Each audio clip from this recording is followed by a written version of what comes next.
Atlanta, live from K.L.P. Studios. Shish. Ever wonder what went down behind the scenes of our top stories? Say what? Then tune into What Had Happened Was, the only radio station that takes you straight to the source. From coast to coast, tune in now as we dive deep into the stories, the drama, and the moments that shape the culture with The swanky one, new K.L.P. and with your girl, Evelyn Letitia. live, Swanky 93.3 and the Heat 94.6 radio stations, or wherever you get your podcasts from.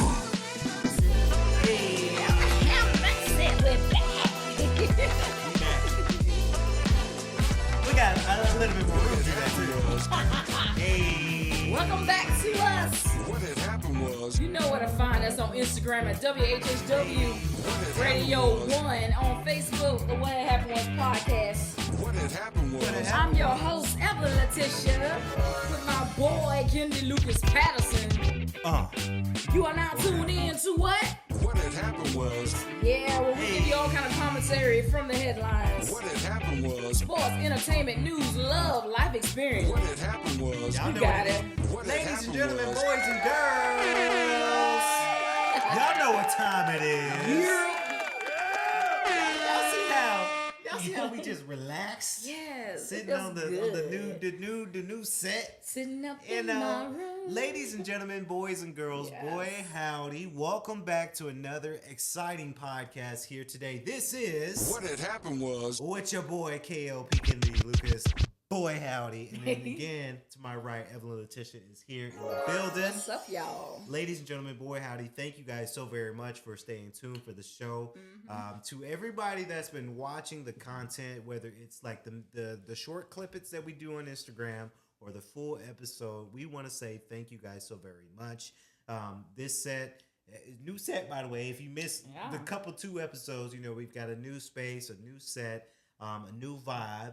We got a new attitude. We do for this next new season.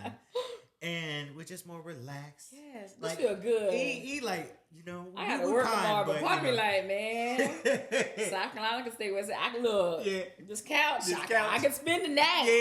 Yeah, be the PJs. Look. But yeah, thank y'all so very much again. This week has been an extraordinary good week.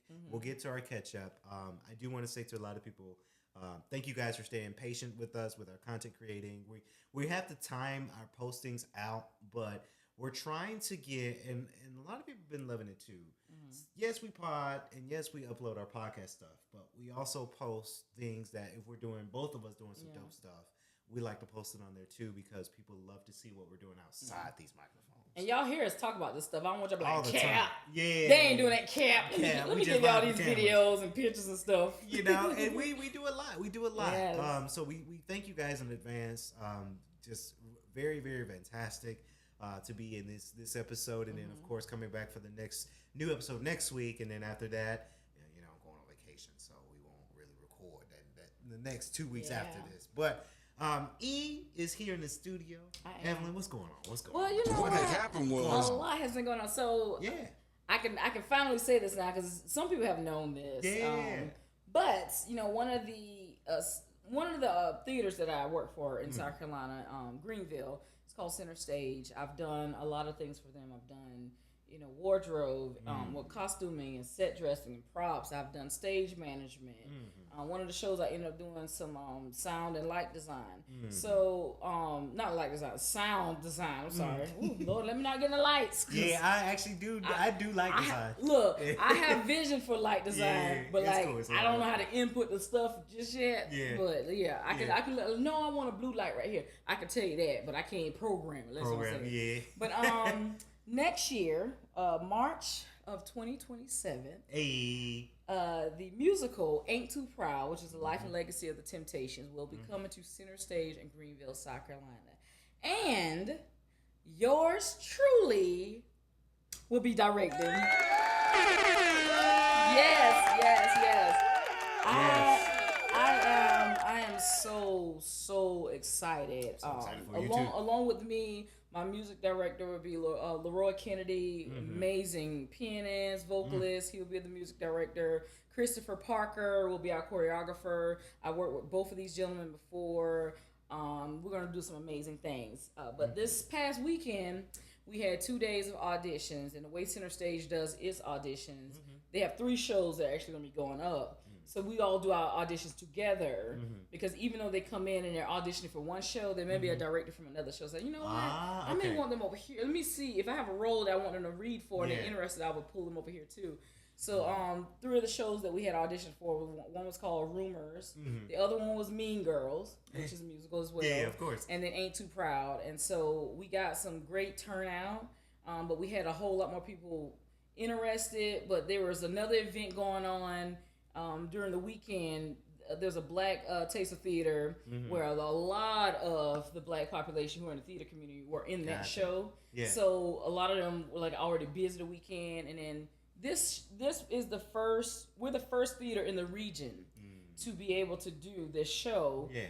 Because it's just getting licensed and all that kind of stuff. So a lot of people, I don't think, unless you actually got to go see it on tour somewhere in another city or state, didn't really know too much about what it was. So we're having a second audition day on May 9th. That's a Saturday. It'll be from 10 a.m. to 12 p.m.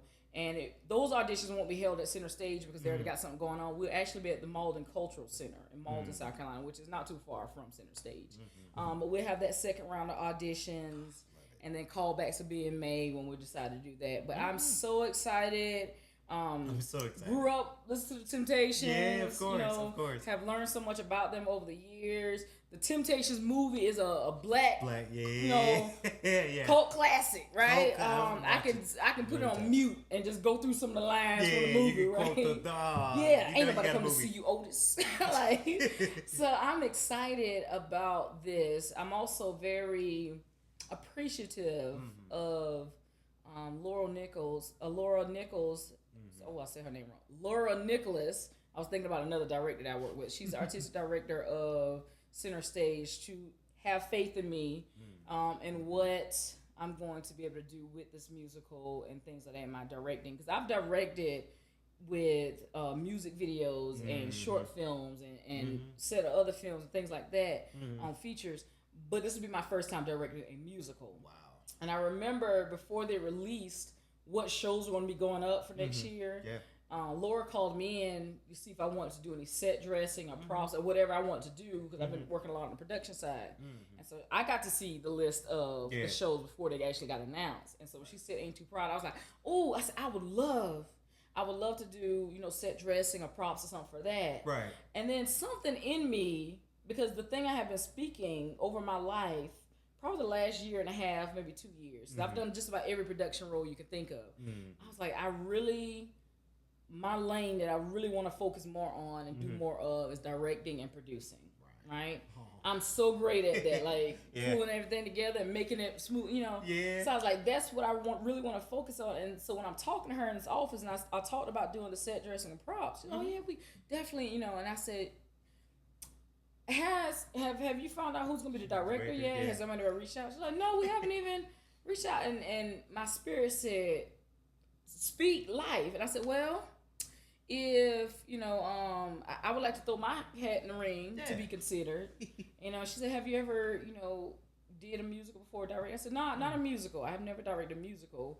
But that's what I have my music director for and choreographer, because they'll be doing the music portion and the movement, but I get to direct the story. Right. So I was like, yeah, I haven't, but it'll be my first, but I feel confident in myself like that. She's okay, well, we'll definitely take that consideration. Yeah. Part of me was like, I don't think I'm going to get the director position over other people that I know have been directing a lot in the upstate.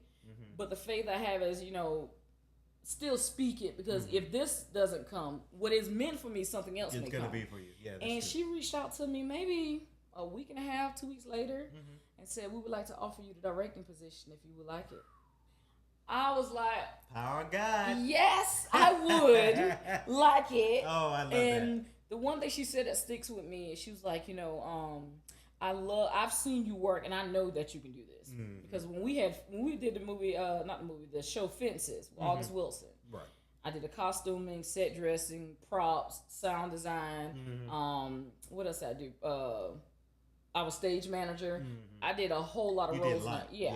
And not just that, even that particular show, but a lot of shows and a lot of things I work with, they know when I'm coming, what I'm bringing. Right. And so she said, I have faith in you that you can do this. And she said, we'll definitely also have a great team around you to make sure everything runs smoothly. And I'm always here as a resource and everything like that. So I'm just appreciative that Laura decided to take a chance on me. Yeah. And that she also saw what my work ethic is and knowing how responsible I am to come and hold this.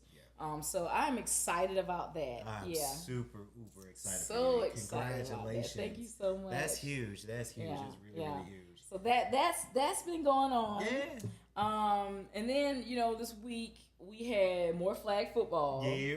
We had a doubleheader on this past Wednesday, and I had just sent a message the night before like, hey y'all. Don't forget we got a doubleheader tomorrow. Make sure y'all hydrate. Yeah. Make sure you eat well, stretch, rest well tonight.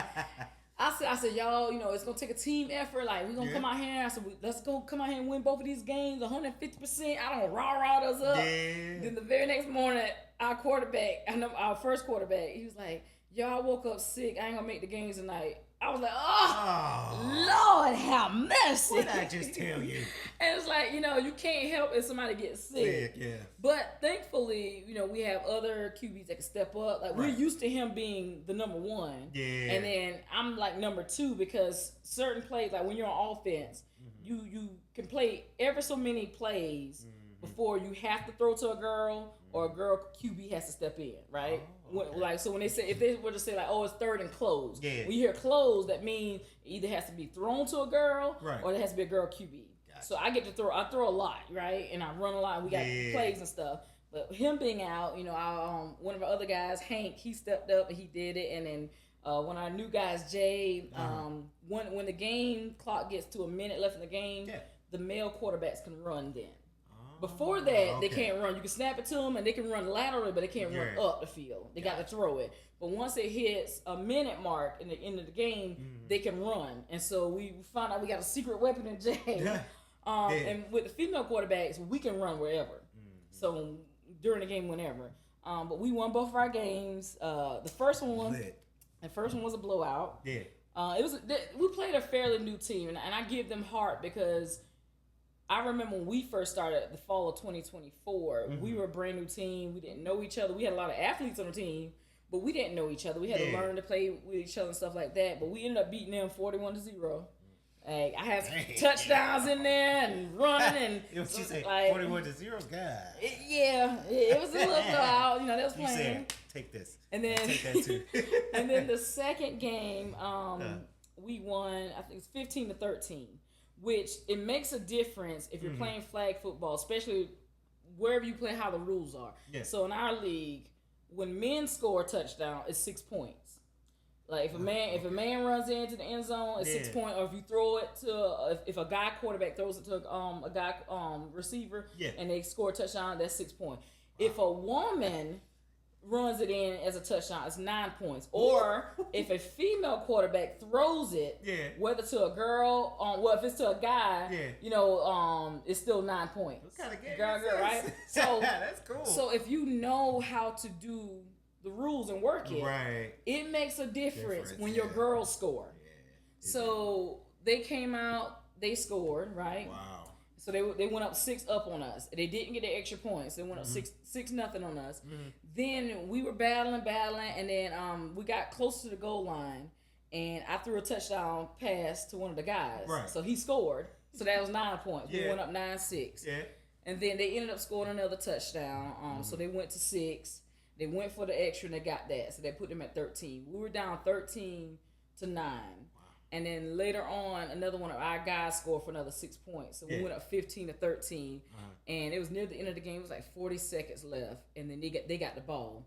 And boy, shout out to our defense for holding them. Yeah. But you see the difference it made. Yeah, We it beat makes a them difference. 15-13. Right. But had I not thrown that ball to a guy and got us that 9 points, it was just a guy point, that'd have been 12. We would have had 6 and 6.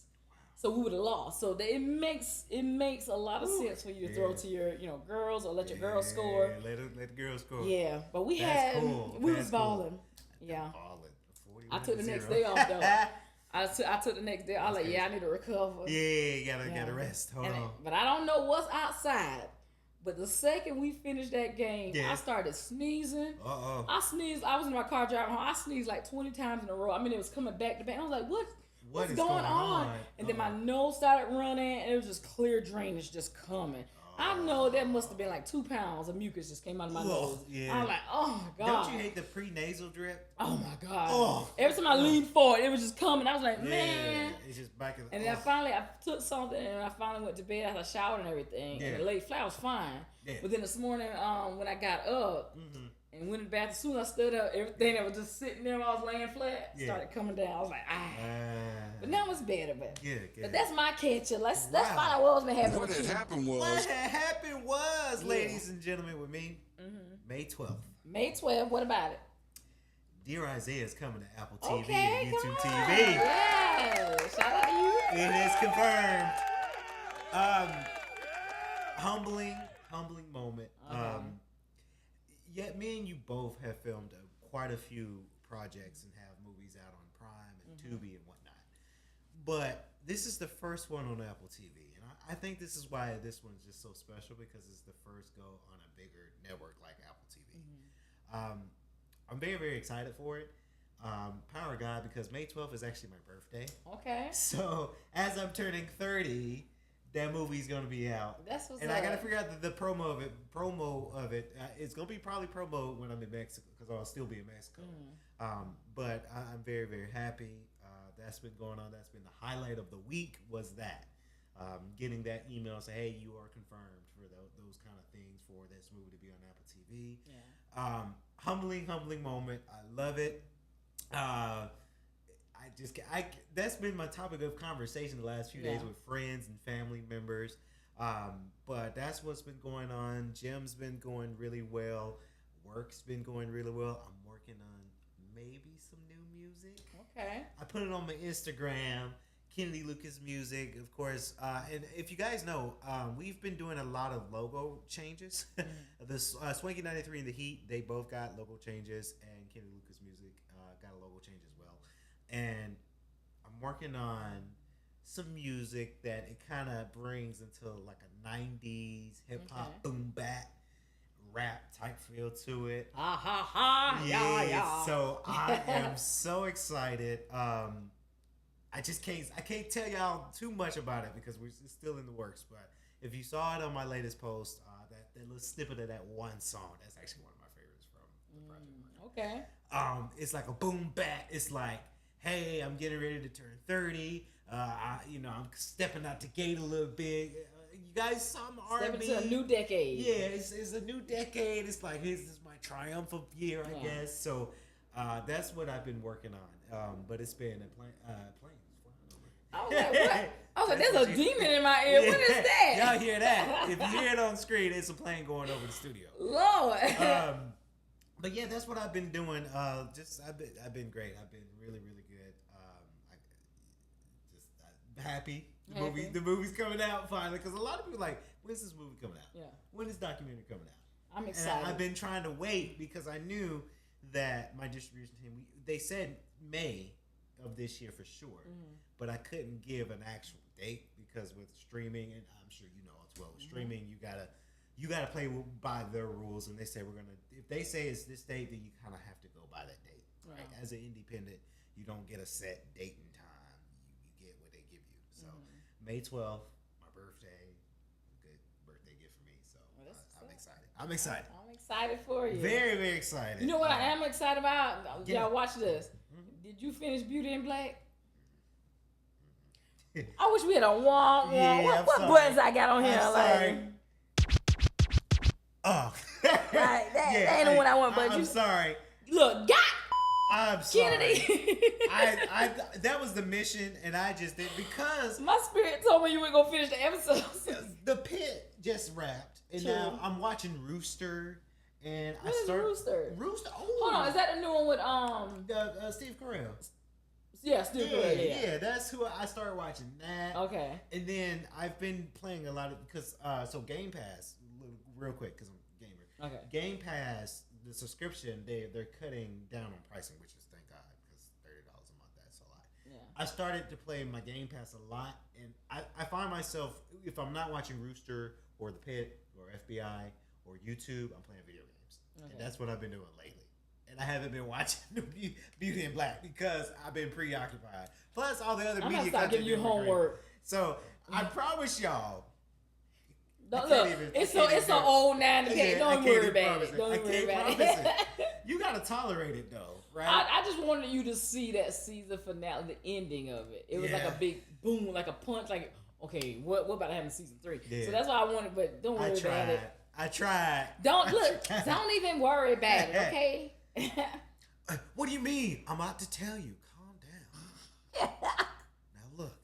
It's just you gotta look. I can't. Well, tell us what you can. What had happened was What we can do because I What? mentioned that the gym's been going really, really well. Yes, you did. And shout out to Crunch Snellville. I gotta give them their flowers. Every time I come in there, that they say, "Oh, look, it's Kennedy's MVP. Oh, he's here. The boy's here." Like, hey guys, The Rock is in the building. yeah, and I'd be like, no, seriously, guys. Look, I'm just a normal Joe. I'm just here to just kind of go to the gym and do my thing.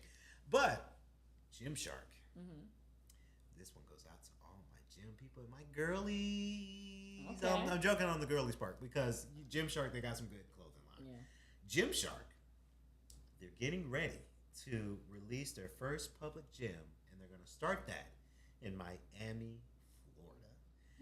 Miami. Because you been to Miami? Yeah. Woo, you know what's out there. I've been once. Yeah. Yeah. For 2 days. 2 days? Oh, you gotta go. Because I took a trip for my 30th that was coming up. My 31st that was coming up. Yeah. I took a trip and I had to leave the port because it was a cruise. We left the port in Miami. And so I went to Miami 2 days before I had to leave so I can like explore Miami. 'Cause I'd never been. Yeah. I've been to a lot of parts of Florida, but Miami, that was my first and only time I've ever been. I think my first time in Miami, I think it was when it was 2016. We were going on a cruise to Cozumel, Mexico, and that was the port. So we had a minute to see Miami, and then we boarded the ship. And then I want to say in 2021 or 2022, me and my squad went to Miami for a full week, and that was a fantastic fun trip. Yeah, that was 2018 for me, and it literally did feel like I stepped on another like a different country. Yeah, it's a different world out there. Like everybody spoke Spanish for one, Yeah. which didn't bother me. Like I got to pull back out some of my Spanish, and stuff like that, and really pick up my tongue a little bit. But the only people that spoke English when I was there were the receptionists at the hotel. They were bilingual. Yeah. But like anytime I took an Uber or anything, they spoke Spanish. And like they got to talk fast. Let me pull out this translator, make sure he understand what I just said. And then I would put my address in too to make sure you taking me where I'm supposed to be going. Yeah. And then of course, then you go to Little Haiti and they were speaking Creole. So I'm like, yeah, it's a different world out there. It's a different world, but I love the culture of everything. Miami. The city's beautiful. I think my friend, we did take a tour in some, not through everybody's neighborhood, but like the luxury neighborhoods to see the bigger houses out there. So it's beautiful out there. Yeah. I want to say Gymshark starting this trend of going and creating a public gym. Hold on, can you explain that to me? Because when you say, like, is this like an online workout thing? Gymshark. So when they started out with just clothing brand. Okay, just clothing. Just athletic wear. Gotcha. That's all that they did was athletic wear, maybe a wallet, maybe a water bottle, maybe like a headband, some gloves, just apparel. And now that they're now starting their first brick and mortar built-in gym, I think there's two things I think about this. The first thing, it's a good time for it because we're in the society that almost everybody goes to a gym, whether you go to Crunch or Planet Fitness or LA Fitness or Lifetime. Everybody is dabbling into this gym culture. That's why it's great. The second thing, though, if I was Crunch Gym, I'd be a little nervous. Why? Because brand. Okay. People love brand.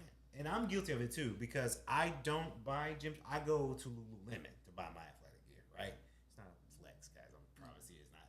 But I don't know, every time somebody say Lululemon, you know what I think of?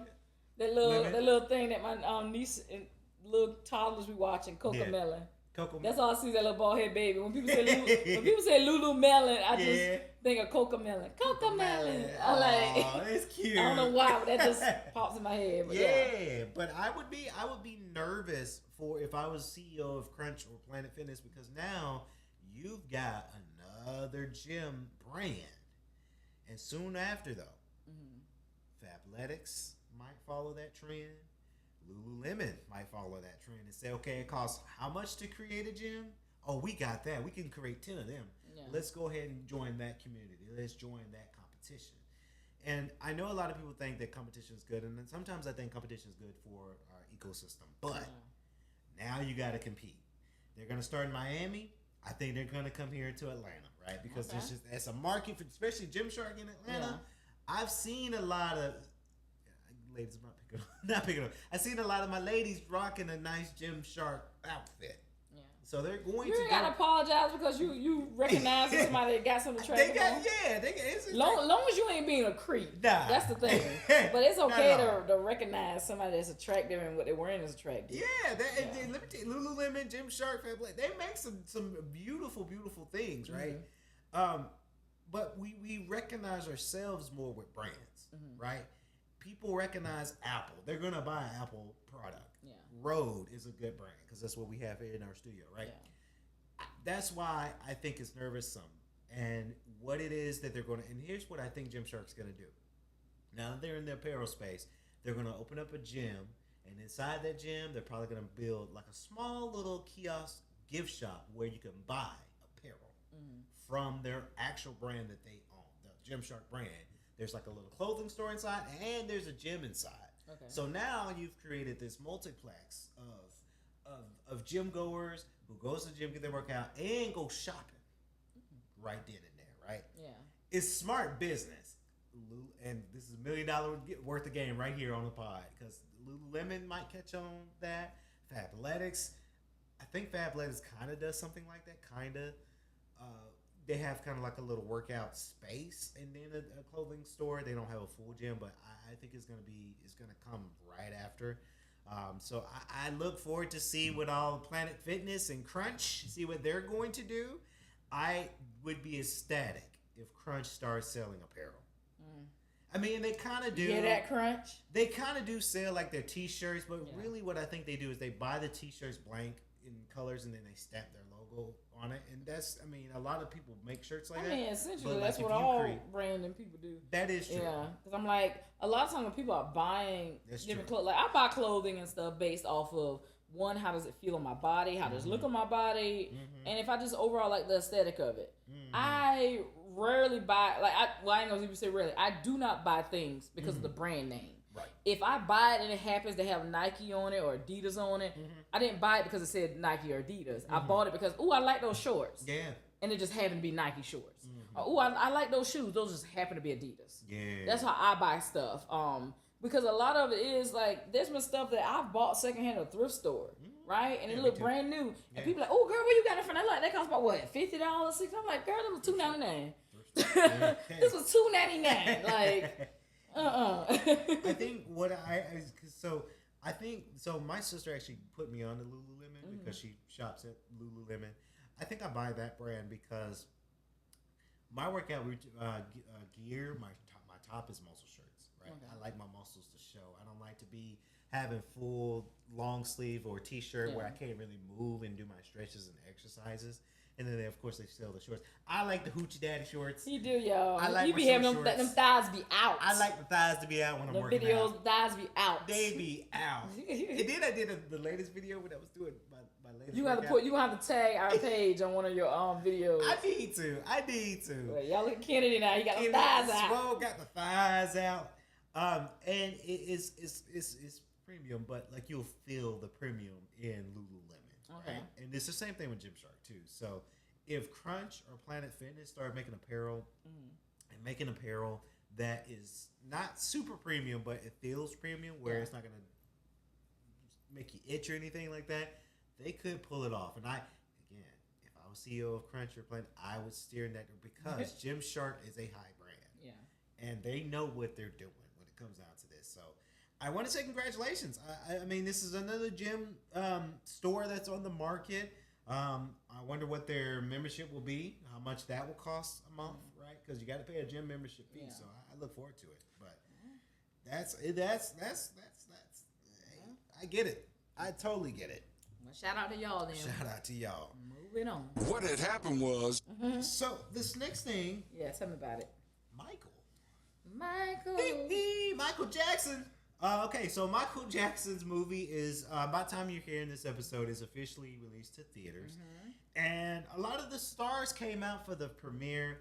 A lot of stars came out to the premiere. Of course, you have Usher that came out on the premiere. Neil Long, because she's in the movie.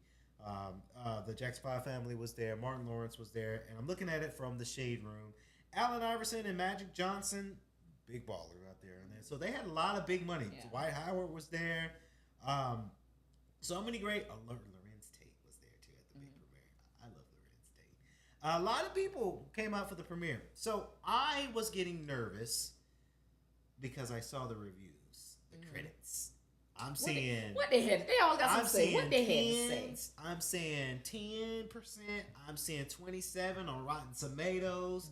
A lot of people, and here's what based off the critic articles that I've been reading, I think a lot of people wanted this movie to show the rough patches that the controversy that the Jackson 5 family went through, right? A lot of people are comparing it to not This Is It, but American Dream. What's the movie called? The Jacksons. The American Dream, the classic first Michael Jackson movie. They're comparing those two and thinking that those were going to be in the same caliber. I knew that wasn't going to be the same caliber because back then they only had certain type of resources, certain type of actors and actresses, certain type of director, right? You have Antoine Fuqua, who's directed Training Day, good director, right? And the new Magnificent Seven movie, love that movie too. My mama went to go see this movie. Shout out, Mom. Hey, Mama. I know you're watching it. And she loved it. Okay. And she told me this, because obviously the movie just came out. I haven't seen it yet.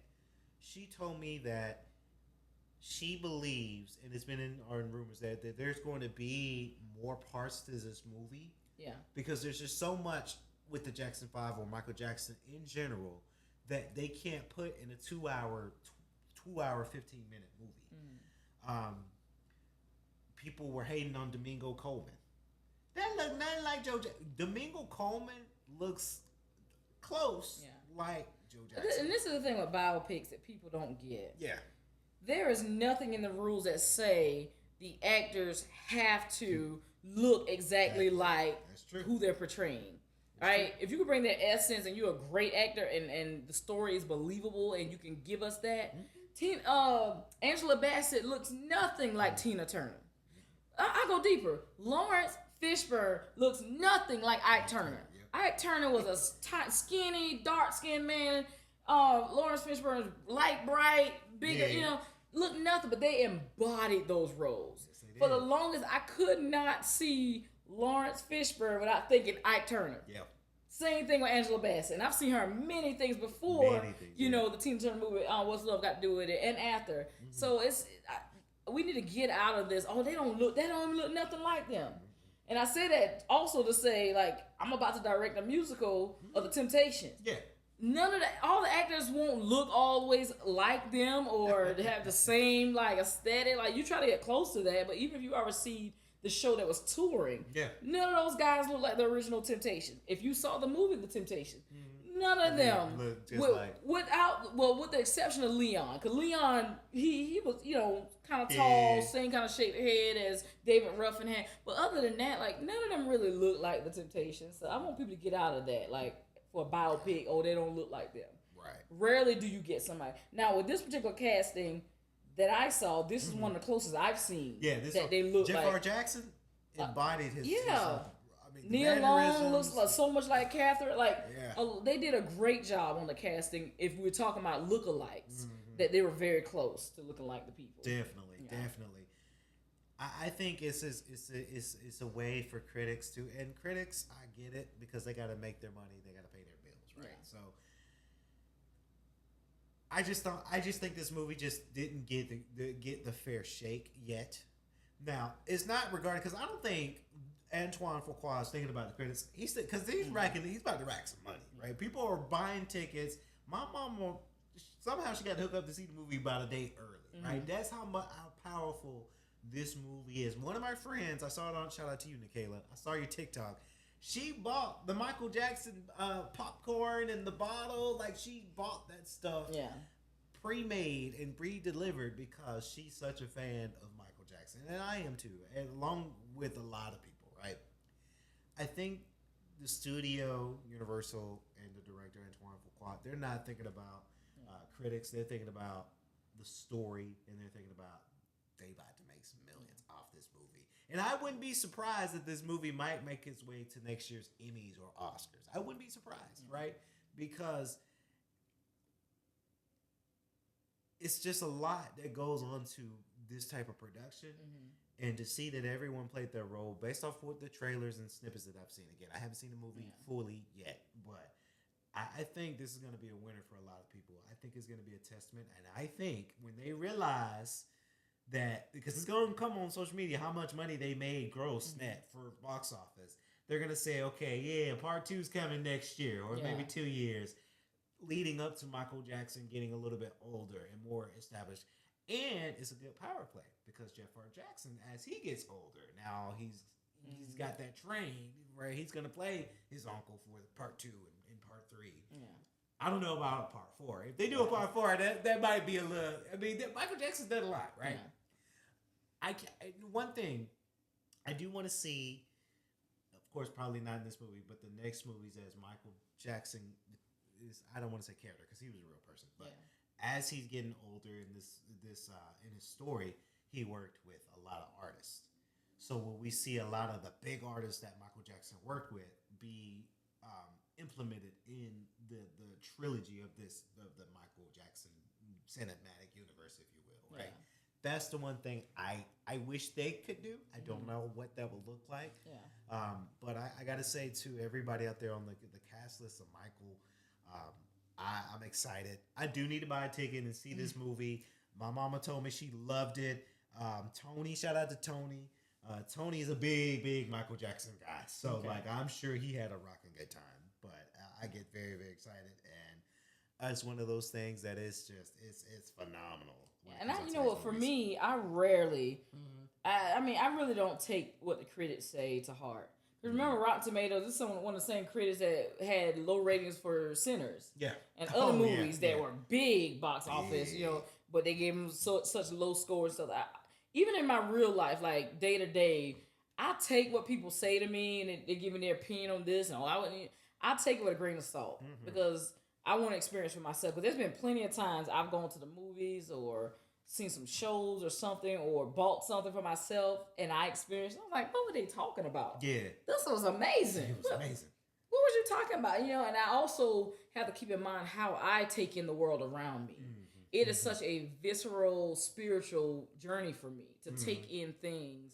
You know, thinking back to my childhood where so much chaos and confusion was going on that a lot of times I had to kind of keep moving real fast to keep away from the chaos. And so now in my adulthood where I've created this atmosphere of peace around me, I get to really sit and take in everything. So when I experience things for myself, it's a very different experience than what other people have sometimes. Yeah. So I'm like, when people tell me they didn't like something or it was this and that, and I go watch it and I'm like, this was amazing. Like, it makes me think, was y'all just not tuned in? Like, spiritually and fully focused like I was tuned in? Maybe that's why, I don't know. But I rarely take what the critics say to heart. Cause I'm like, yeah. So to everybody out there, don't take it with a grain of salt with the critics. Go to the theaters and see this movie, and then you be the judge of that. But very, very excited for that. Very excited. Hey, Shout out to Michael. Shout out, Michael.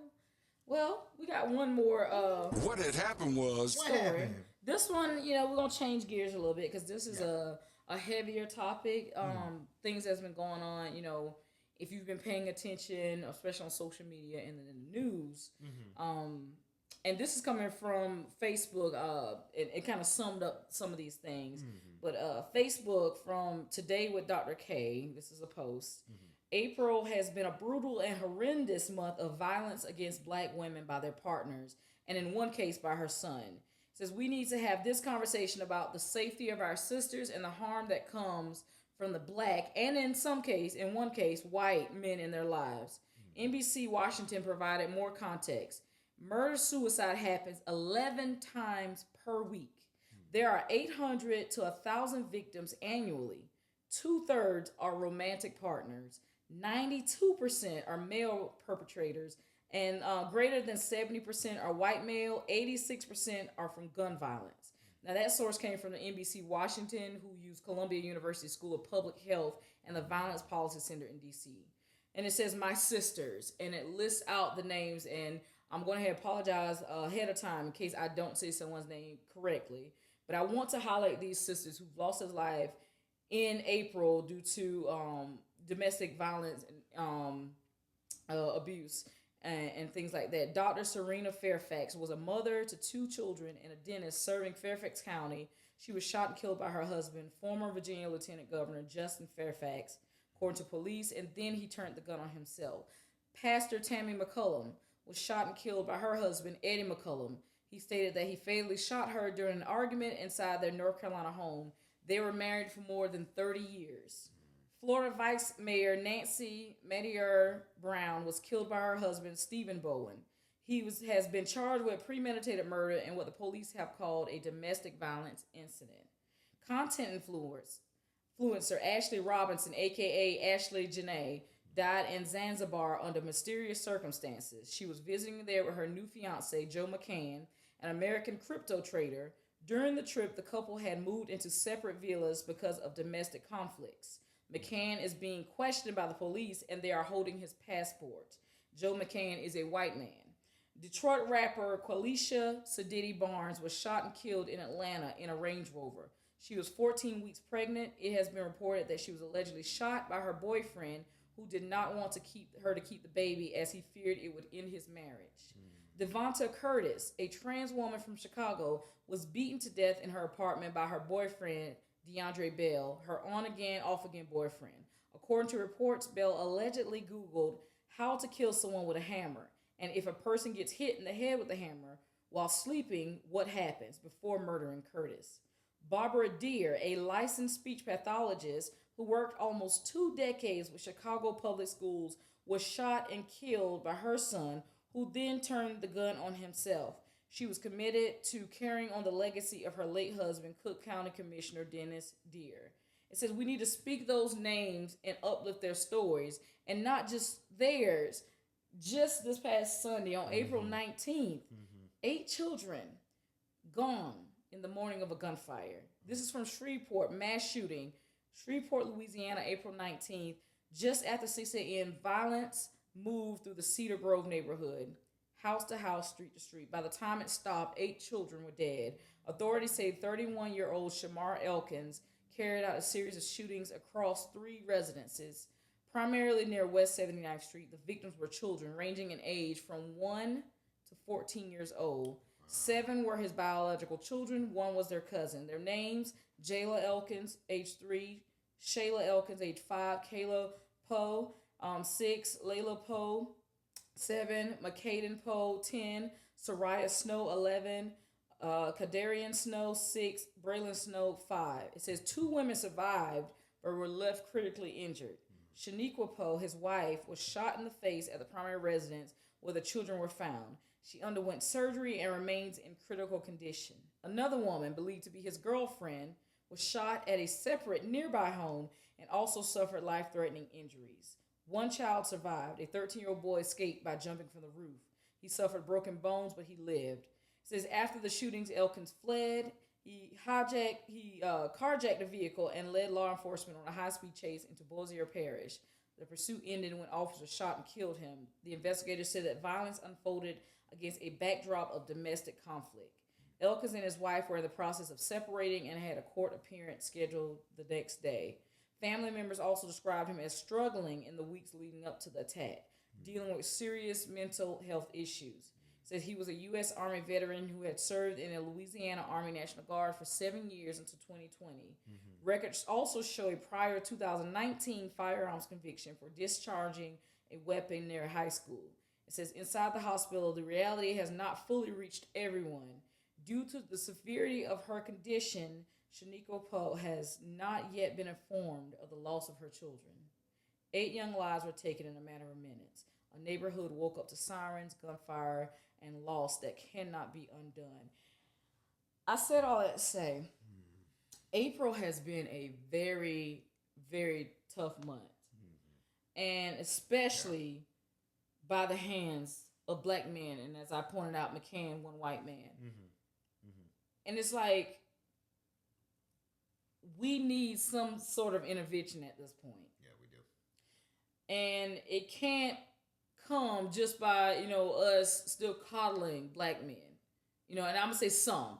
Because there are black men that look out, they're protectors, they're, all these things. And this is not to take the light off them, but we also can't just keep putting the light on them and then keep over here in the dark these men who are mentally unstable. And then all of a sudden, when all goes left, we now, we didn't know. Like, a lot of us know who are mentally unstable and are ticking time bombs, but we make excuses. And I say this to say, mental health is not something to play with. Do I think every last person that commits these kind of crimes is mentally, there's a mental health thing going on? No. I think some people are just pure evil. But underlying more than that, I do think a lot of mental health happens, but that's because in our community, a lot of times men are told from a young age to not cry, to bottle it up. You don't want to appear weak. I've been told that too. Don't talk to that woman about your problems because she ain't gonna understand. This is the thing. Yes, there are some women that weaponizes what men tell them and their vulnerability, which I think is trifling as hell. Right? If a man is vulnerable enough to tell you that he's hurting, he's going through stuff, and your response to that is you call him sassy, or he's, you have woman tendencies, or you take that and then in an argument you bring that back up to throw in his face to hurt him. That's trifling as hell, because what it does is it sets him up to think he has nobody now that he can go and talk to, that he can release from, and then the next woman pays for it. Because as women, a lot of times we sense when something is not right, like you kind of all something going on. But what you get a lot of times, you're like, baby, what's everything okay? No, I'm good. I'm like, no, the hell you ain't. You right here slamming doors. You are not good. Something is, but it's because he's been trained. If I tell her this, she gonna do me like the last one that told my business or try to put me on blast in front of everybody. Right. So I think it's trifling as hell when you take somebody's vulnerability and you abuse that. Yeah. Right? Thankfully, in my life, there are a lot of men who have come to me and found comfort in that I'm a listening ear and I'm not judgmental, and that I'm going to point them in a direction that they need to seek out help without them feeling like, oh, I'm telling them this is what you got to do, or it's all or nothing. Like, they feel safe with me. I'm fortunate of that, because I know a lot of men who will not go to people because somebody along the line has made it unsafe for them. But what makes it even more unsafe for you as a man and as your family and your friends is you not getting the help that you need. Because when you go left, things like wives and girlfriends, fiancés, children end up paying for that. Yeah. They end up paying for that. There are 8 babies who are no longer here. Some of those babies, their mother don't even know yet that they're gone. She was in critical condition, so she's in the hospital, doesn't even know her babies are gone. So not only do you have to come to the realization if she comes to and is fully aware of what happened to her and have to think and process that, then she got to turn around and process my babies are gone. Yeah. And not even feel like you can get justice for it, because the one that did it is gone too. Yeah. I deeply, deeply encourage every man, boy, woman, whoever you are, if you are dealing with some mental health issue, it is not a sin. It is not in vain for you to go get help, for you to seek guidance. Because all it does is it eats you from the inside out. It literally festers and eats you from the inside out until you snap. And when you snap, a lot of times the consequences that come from that cannot be reversed. And I also say this because we talked about all these women who were killed at the hands of their partners. Yeah. And I'm saying this as a black woman too. A lot of times we don't want to call law enforcement because the track record with law enforcement in our communities is when they show up and we need them to help, they end up escalating things. And then somebody loses their life. So there's always in the back of our mind this thought of, I don't want to call the police because I need help, but I don't want my brother, my husband, my nephew, I don't want them to die. Yeah. So that's in the back of our mind, like when something's going, we don't want to call because they're going to come in, escalate this thing to something that doesn't have to be. I just need help to get out of here right now, right? So you got a lot of women who may be going through stuff and they're afraid to call the police because they're more concerned about that person's life being taken. Than anything. Yeah. And I'm going to say this as wholeheartedly as I can, and I'm all for protecting black men.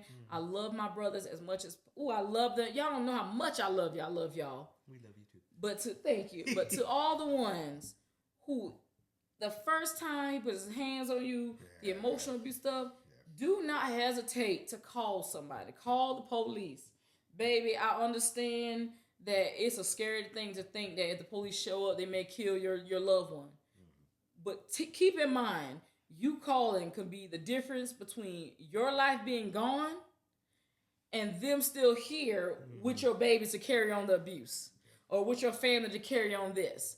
So if you need to call for help, I know it's scary, and I've been in that situation before. And this was when I was, and I don't talk about it too often, but in this case, I will.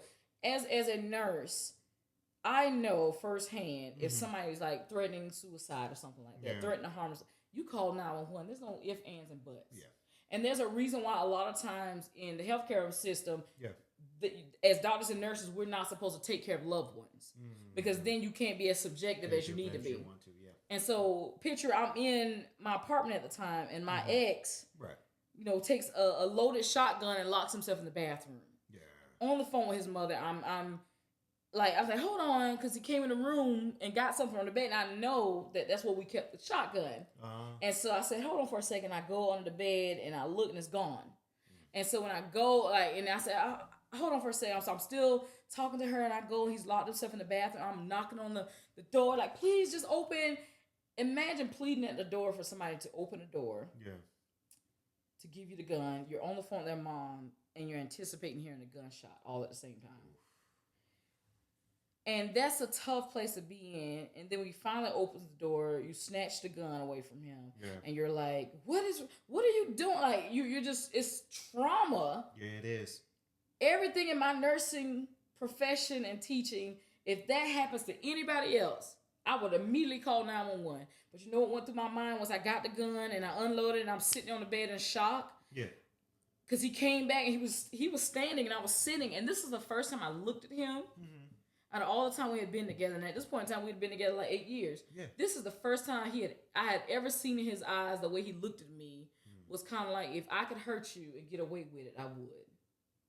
I had never seen that look in his eyes until that day, and that look stayed with me for more than a year. And I didn't want to admit that it was some PTSD going on. Yeah. No, I'm E. I'm stronger than that. But when you wake up at night with nightmares, thinking he's standing over you, that traumatized me. And even when he was standing there looking at me like that, the one thing he said, "Oh, you're gonna call the police now? You're gonna make me lose my job?" Because he worked as a correctionals officer. You gonna make me lose my job? You gonna call 911? That's what you're gonna do? And I'm still in shock. Like, I'm just like, I can't believe this is happening. And it's like I was frozen in time. I couldn't move. I stayed just seated on the side of the bed. Eventually he left. And I didn't even know, but I was holding my breath. I was breathing really, really shallow. Right. Because as soon as he left out of the apartment and he closed the door and I heard the key turn, like he locked it, That was the first time I felt a deep breath come out. And I said, and I immediately closed the bedroom door. We had an entertainment system. Yeah. Now, mind you, we were on the 3rd floor, so like, I'm pulling this entertainment system in front of the door, but at the same time, like, I'm trapped in here. Right. If for some reason he came back and I need to get out, the only way out is the window. Oh, yeah. But that in the moment, just like that, made me feel safer. But I know that I'm supposed to call 911, and I didn't, because all I kept thinking was, I don't want him to get in trouble. Right. I don't want him to, and I know we do that as women, especially with our black men. Yeah. My ex was not black, but I still felt that. I didn't want him to lose his job. I didn't want him to get in trouble, Yeah.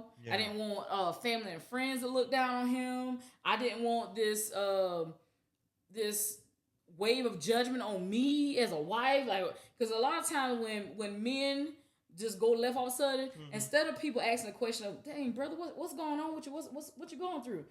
It's almost like they immediately say, well, what did you do as his wife? What made you, what you do to make him do that? Right. It's like they take the accountability away. And even with the women that I read off that I said that they were killed by their husbands, you'd be shocked to see how many men were in the comments. Well, I know that brother. He's such a good dude. Like, I'm praying for him. And like, dang, I hate that happened. I'm like, praying for him? Yeah. What about the woman that he killed and the children that were left behind in some cases? And the children that were taken in some cases? It's just like, what? And so I know what it feels like to know you should call the police, but don't want to call the police. And I am stressing. Again, one, get help. That's men and women in general. But especially this past month, black men, get help. And to everybody, again, if somebody is threatening you, especially our women, if somebody is threatening you, they put in your hands, call the police. I know it's hard because you don't want somebody to get hurt. Yeah. But the difference is you could be the one to be hurt and lose your life. And what happens if you don't lose your life? There are many women walking around right now permanently scarred and maimed because of domestic violence. Yeah. And I would say, too, to my ladies out there, if you have young children, if you can, because I know it's hard, try not to have your little ones see the domestic violence, because let me tell you, that kids remember everything, right? And it's PTSD from the young ones, the munchkins, because they remember things, right? And they'll say some things like, well, I remember when you and Daddy used to do this and you guys used to fight. These kids are getting smarter and smarter each year, and it creates that PTSD. And we don't like to see it, of course. I won't go into detail because I'm sure they're watching, but I've seen domestic violence and a little bit of my parents. And you talk about what kids remember. We remember these things. Yeah, you talk about what kids remember. It had to be like 4 or 5 years ago now. Yeah. So we're talking, I was 34, maybe 33 at the time, and I was talking to my dad, and we had a house fire when I was 6. So we're talking 1993, we had a house fire. And we pretty much lost everything, and we were displaced for about a year and some change. And one of my dad's older brothers, he lived alone. He had a 3-bedroom house and everything. And so we could stay together and wasn't like, had to go pay for hotel stuff. My uncle literally let us move into his house, right? And he went to stay with my grandmother, was right down the road a piece. She had an extra bedroom, so he stayed with her, and we stayed in my uncle's house. This is his house that he let us stay in for a full year and some change. And I remember why we went back to our house. Like, our house, it wasn't completely finished yet. They were still doing a few remodels, but it was closed up to where we could move back in if we needed to. But it was not completely finished. And I remember like 4 or 5 years ago, me and my dad were talking, and I said, I remember, I don't know how we was on the subject, but I said, I remember why we had to move back. My mom had did something or said something disrespectful to my uncle. And there was a big blow up and argument. And, my uncle basically said, hey, bro, she can't stay here. She got to go. Yeah. Right? And so it was time for us to move back. But because of that disagreement, and it wasn't nothing between my dad and my uncle at the time. Right. My mom totally foot in her mouth, doing it. I'm like, this man didn't have to give us his house. Yeah. And here you are being ungrateful. But I remember, and I told my dad that, and my dad said, hold on. How you know that? I said, Dad, I know a whole lot of stuff you don't think I know. Yeah. Like, but that was the first. I'm trying to put emphasis on this. I was like 34 or 35, like 34, 33 when me and my dad had this conversation. So you're talking about over 30 years. My dad never knew I knew that. And I remembered that. Kids remember. It's so much, and that's another topic in itself. When you start to talk about things as an adult that you remember from childhood, you have other adults that that ain't happened, and they know darn well it happened, but they try to gaslight you that like you don't remember or know what you're talking about. Family members will do that. They try to gaslight you. I'm like, I remember a whole lot, just because I haven't said a lot of things.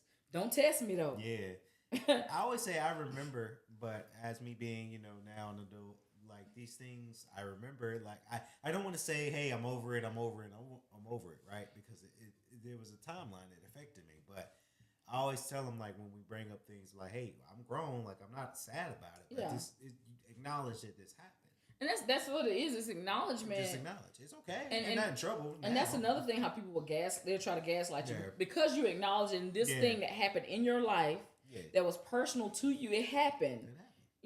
People try to gaslight you. Oh, you just bitter. Why you bringing up old stuff? I hear that a lot too. So I can't talk about my life experience without me talking about it. Doesn't mean I'm bitter. It doesn't mean I haven't gotten over it or moved past it. Yeah. But it's still a part of my historical timeline. Just because it paints you in a bad light, that's true. Yeah. You're not gonna gaslight me and tell me I can't talk about something and make it seem like I'm just trying to drudge up stuff because I'm bitter. Like they will gaslight the hell out of you. Because I hear that too. I'm like, this is part of my timeline. It's just like wow. But like you said, a lot of things that happen in front of children. Kids will remember. My ladies, my beautiful queens, shield that from your minds, please. If you can, it's hard. It's the circumstances. Kids come in the room and they, But it's I pride on my men to, again, if you're going through something, seek help. It's okay to be vulnerable. It's okay to cry. I tell that to my guy friends all over the place, whether it's the gym or at work. It's okay to cry because I cry too. Yeah. Right. When I'm upset about something or if I'm happy about something. Every Sunday I'm in worship, I'm crying. And people are like, you all right? Like, yeah, I'm fine. I'm rejoicing. So it's Lord, use me. Yeah, it's okay. I would never, I always say in my not in my prayer, but in my conversation with God too, Lord, strike me down if I ever put my hands on a woman and hurt her. I might have to put my hands on you if I ever hear that. Yeah. I'm just going to be honest. And I can't, I would be so, if I ever heard, I would be so disappointed. Yeah. No, I would be so. I can't. The only time I would even accept it, let me say that, is if you were defending yourself. Because there's also this culture of you're right. Women who think I can just keep putting my hands on men because they ain't supposed to hit me back. Yeah. Every man has not been raised like that. No. Let's be honest. Nah. Don't you put your hands on somebody and then they put their hands back on you. You shocked all of a sudden. Yeah, every man has not been raised in a way to say, oh, don't you ever touch a woman. Don't you ever put your hand on a woman.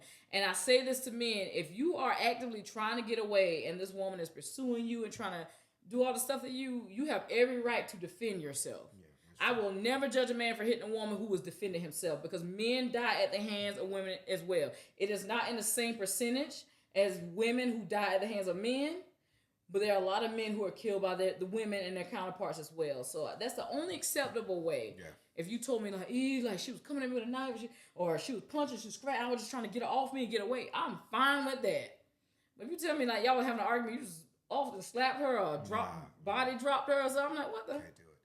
Can't do it. Because I've seen that in my college days. I've seen, because it was college young people, I've seen walking in the dorms and you see a couple fighting and he pop and I'm like, oh no, you're not. Yeah. Me and him almost got in a fist fight trying to defend her. And that's complicated too because some men won't jump in because in the past they jumped in, they've got hurt. Hurt. Yeah, I almost did. It's a dude too. So it's a cycle of this. But nobody wants to get involved sometimes because one, you may get hurt yourself, or two, you've seen people that you jumped in for that went right back to their abusers. Yeah. But then it also begs the question of when people say, well, why didn't she just leave? A lot of those women that I named, they were on the verge. They were divorcing or leaving. They had one of them had a court date, a hearing the next day on them separating. Yeah. And so when you say, well, why didn't they just leave? This is why. Some of the crash out from these men came simply because the woman was leaving. Yeah. 100% true. So, but hopefully everybody takes what we said and utilize that. Seek help. Call for help when you need it. Please do that. Please do that. This is gonna sound totally like this is like when I be turned up. You about to tell me a downward story. I'm like, story. Yeah. But y'all, that concludes our episode. What I was like, do we dance to this now? Right. I can't even do it as hard as I want. What had happened was. But yeah, make sure you tune in to our Instagram page, WHHW Radio 1. What had happened We're also on Facebook, What Had Happened Was Podcast. What had happened was. And you can listen wherever you get your podcast. I am your girl, Evelyn Letitia, with my boy Kennedy Lucas Patterson. Boy, howdy. What had happened was. Tune in next week for the next episode. Remember, if you are not too good to get help, What had happened call was. for help. Therapy is needed amongst our community. Please. What had happened was. Deuces. May